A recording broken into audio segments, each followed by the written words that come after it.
Erro do mundo.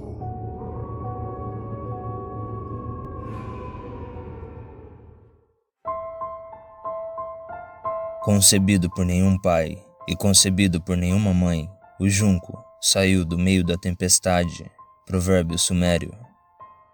Naqueles tempos antigos, quando o céu e a terra foram estabelecidos, os demônios estavam lá, como se fossem um cercado de junco, incapazes de distinguir entre o bem e o mal. São sempre malignos. Eles não têm pai ou mãe, irmão ou irmã, não apreciam o prazer do abraço conjugal e nunca têm filhos para beijar. Eles arrancam a esposa dos braços do marido, os filhos dos joelhos do pai e os bebês dos seios da ama de leite. Vagando em meio à escuridão, são os intérpretes do mal falado e os espiões da justiça. Eles são gazelas de Nana correndo em voo, são os tecidos finos e lisos de Ninlil e são os ajudantes de Ishkur.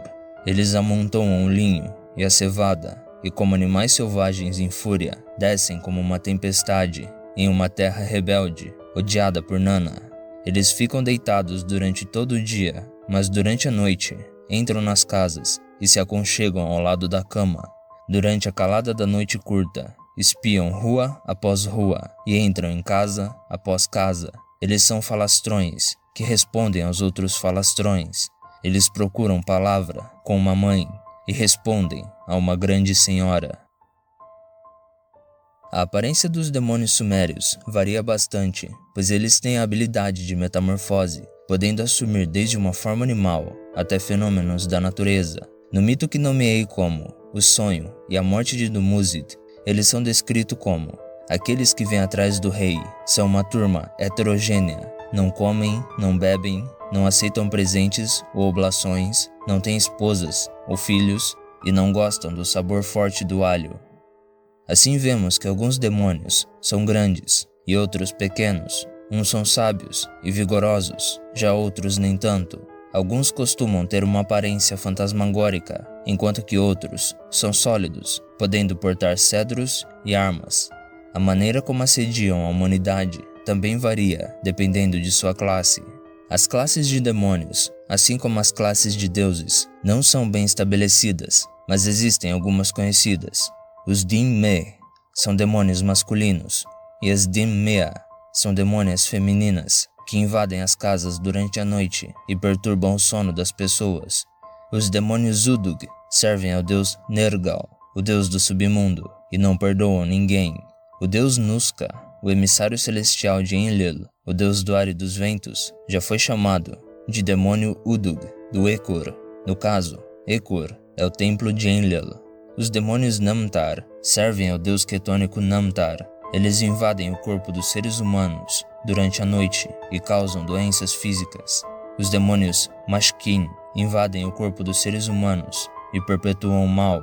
Os demônios Asag são responsáveis por pragas e escassez de alimentos. Eles invadem o corpo dos seres humanos e causam a doença Asag, que provoca angústia. Os demônios Ulu iludem as pessoas e lhes causam uma sensação de queimação e angústia. Os demônios Lila eram servos da pedra guerreira Hashtum, que por sua vez era serva do demônio Asag e o apoiou em sua guerra contra o deus Ninurta. Além dessas classes citadas, também existe a classe dos demônios Gala ou Mula, no dialeto feminino chamado Mesol. A maioria dos demônios habitam o Kigal, ou Grande Abaixo, que no caso é o submundo sumério. Eu tenho um vídeo só sobre ele e recomendo que o vejam. Dentre as várias classes de demônios citadas, existem 2, ou talvez 3 indivíduos que são nomeados. O primeiro é o demônio Asag. Como vimos, o nome também é usado para descrever uma classe de demônios e uma doença que causa angústia. Mas nesse caso, estamos falando de um indivíduo que há muito tempo conquistou várias terras rebeldes nas montanhas e passou a governá-las como um tirano cruel, até que Ninurta, um deus guerreiro, ficou sabendo e foi até lá para destruí-lo. Eu vou narrar essa batalha no meu texto sobre o deus Ninurta, mas nela vemos uma breve descrição da criatura. O Asag é um guerreiro que não conhece o medo, uma criança que sugou o poder do leite, sem nunca ter ficado com uma ama de leite. uma criança que nunca conheceu um pai, um assassino das montanhas, um jovem cujo rosto não conhece vergonha, de olhar imprudente e arrogante. Em um certo ponto da batalha, vemos o seguinte: Asag se junta à frente da batalha. Ele rasga um pedaço do céu para usar como uma clava e desliza pelo campo de batalha, como se fosse uma cobra ou um cão feroz. Com toda sua fúria, cai sobre os soldados de Ninurta, como se fosse uma parede desabando, e ao dar berros ou uivos, com sua voz rouca, faz a terra tremer, assim rasgando sua carne e a cobrindo com feridas dolorosas. Em seguida, as águas das montanhas secam, as tamargueiras são arrastadas, os canaviais pegam fogo, o céu é coberto por sangue, os exércitos são dispersos e os campos são cobertos até o horizonte por uma espuma negra com tons avermelhados e púrpuros. Em outro trecho, vemos que ele gerou descendentes nas montanhas e espalhou sua semente por toda parte, o que um demônio não é capaz de fazer, mas como os textos insistem em defini-lo como um demônio, acredito que esse detalhe não tem força o suficiente para desclassificá-lo como tal. Vemos também outra criatura conhecida como Huawa. Esse ser é um monstro que não tem mãe ou pai e foi criado nas montanhas dos cedros por Utu, o deus do sol, e amando dos deuses, é o protetor da floresta em que vive. Eu classifico Huawa como um demônio por causa de suas semelhanças com o Asag e principalmente pelo fato dele não ter nascido de uma mãe ou pai. Entretanto, Huawa é geralmente visto como um simples monstro que aparece no mito que nomeei como Gilgamesh e o monstro Huawa, onde a criatura é morta por Gilgamesh, um rei e herói semi-lendário da antiga Suméria, e seu companheiro e servo, Enkidu. A morte de Huawa enfurece o deus Enlil, que repreende os heróis e em seguida distribui os 7 terrores ou auras do falecido Huawa. Eu vou narrar esse mito no meu vídeo sobre Gilgamesh.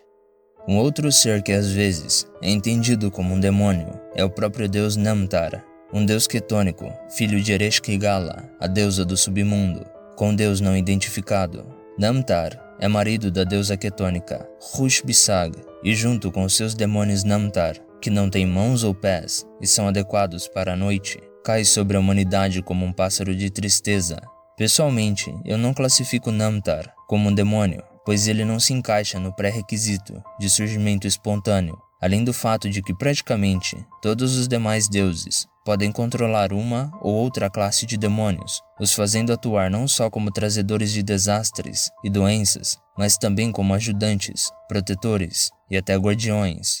Se uma pessoa é acometida por uma doença demoníaca, isso significa que ela não tem um destino decretado pelos deuses, e quando sua doença se torna grande demais, ela deve fazer orações e proferir súplicas às deusas da medicina, Ninicina e Nintinuga. Eu acredito que essas duas são a mesma deusa, mas como não achei nada que apoiasse essa visão, não posso afirmar com certeza.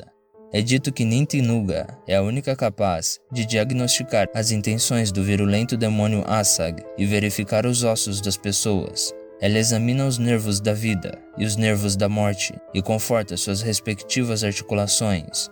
Nintinuga conhece cada aflição, tormento e angústia e é capaz de exorcizá-las do corpo humano. Ninicina domina o uso dos instrumentos cirúrgicos, como o bisturi e a lanceta, e também conhece todos os encantamentos sagrados, pois para curar uma pessoa, nem sempre basta ter o conhecimento clínico. Às vezes é necessário arrancar o demônio que invadiu seu corpo e, em seguida, destruir a doença que ele causou, como um incêndio violento queimando o esparto, o que só pode ser feito através dos rituais dos encantamentos sagrados. É sabido que, por gostarem da escuridão, a maioria dos demônios habitam o submundo. Porém, existem sim aqueles que também vivem no céu. Uma vez em meio aos humanos, eles causam doenças físicas que destroem o seu corpo e doenças psicológicas que destroem a sua mente. E esse é o maligno legado dos demônios. Eu espero que você tenha gostado desse vídeo, ou que ele tenha sido útil de alguma maneira. Não se esqueça de deixar o seu gostei, de se inscrever no canal e ativar o sininho para receber notificações. Também deixe o seu comentário. Eu sou o errado, e esse é o erro do mundo. Adeus.